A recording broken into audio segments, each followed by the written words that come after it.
Kita lanjutkan perbincangan kami dan pemirsa, kami kembali akan menyapa Pak Arianto. Pak Arianto, menurut pengakuan dari korban, ini saya kutip, bahwa pelaku sempat bilang, orang miskin kayak lo nggak bakal bisa masukin gua ke penjara, gua kebal hukum. Pak Arianto, apakah memang ada upaya-upaya bagi seseorang hingga akhirnya dia berpendapat bahwa dirinya kebal hukum, Pak Arianto?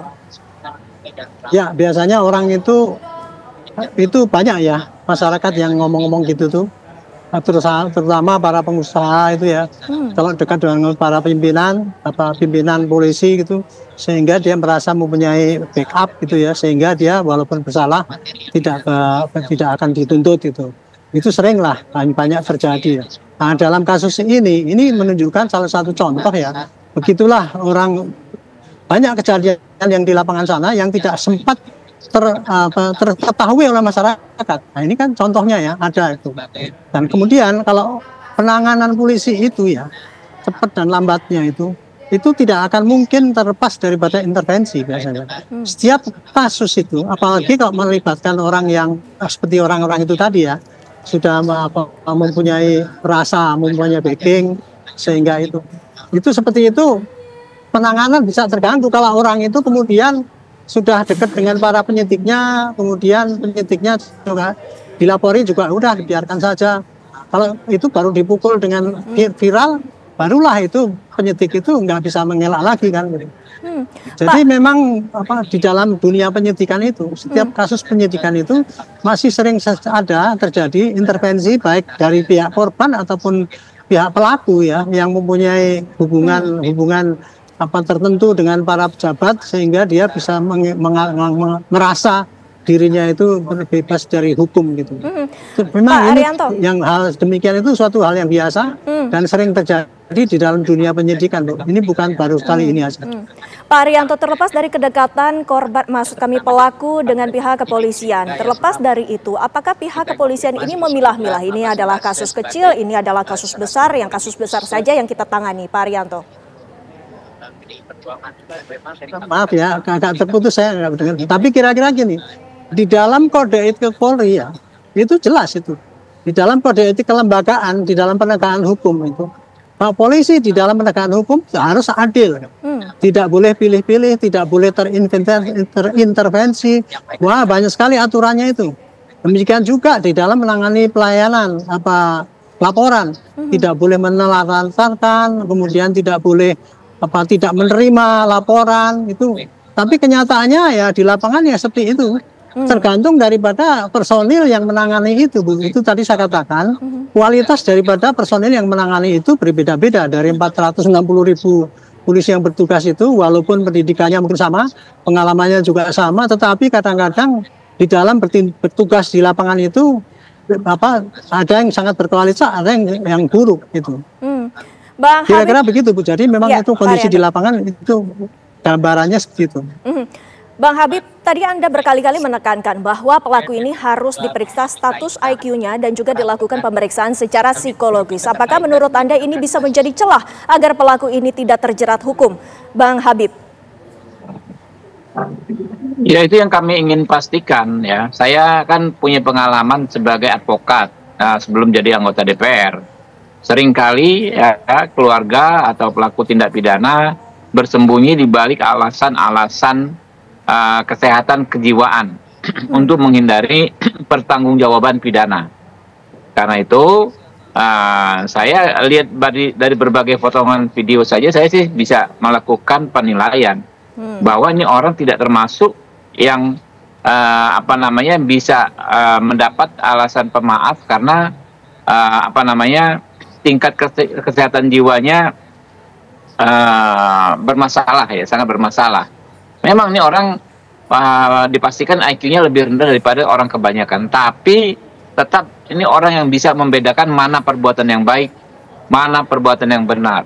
Ya, terbukti kan omongannya kalimat-kalimat yang dikatakannya kan juga nggak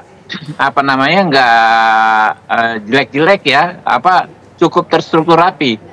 Ya, saya ini kebal hukum. Nah, itu kan orang yang kalimat yang bisa disampaikan oleh orang yang cukup pernah mengenyam pendidikan gitu loh. Karena itu dia harus dihukum. Orang ini tetap harus dihukum ya. Dan sejak awal kami wanti-wanti ya. Mulai dari penyidikan, mulai dari penuntutan, lalu di persidangan.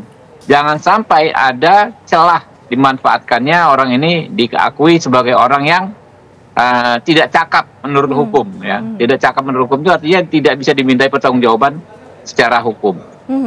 Bang Habib, ini kan kita bisa sama-sama sepakat bahwa pelaku ini ada tindakan arogansi dan juga melakukan tindakan intimidasi. Bahkan kami juga telah menerima pesan bahwa saksi saja takut untuk bersaksi untuk dari korban ini.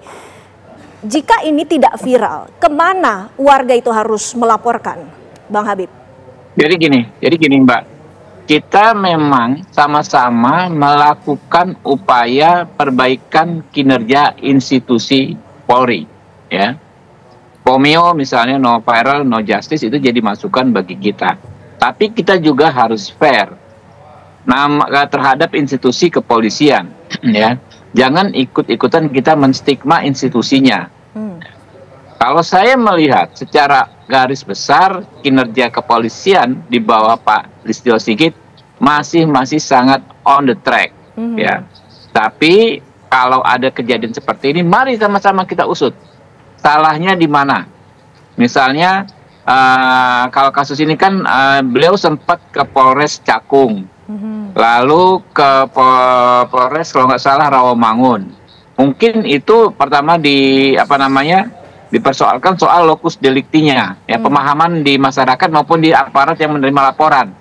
Tempat kejadian pidananya di mana, sehingga dua polsek tersebut seolah saling lempar.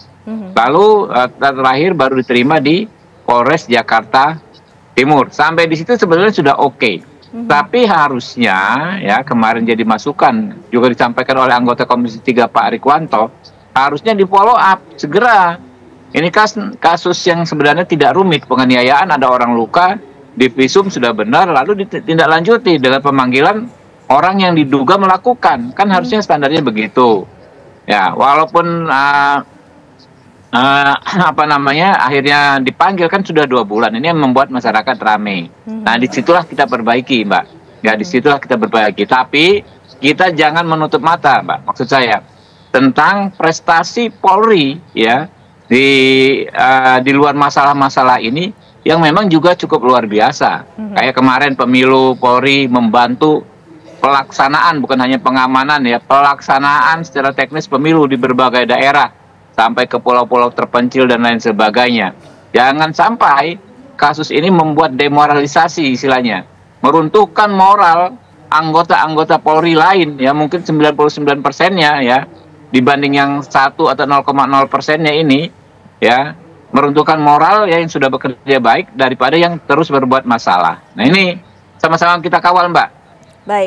Baik, terima kasih Bang Habib. Pak Arianto waktunya bersama kami di Kabar Petang. Assalamualaikum, selamat petang Bapak-Bapak.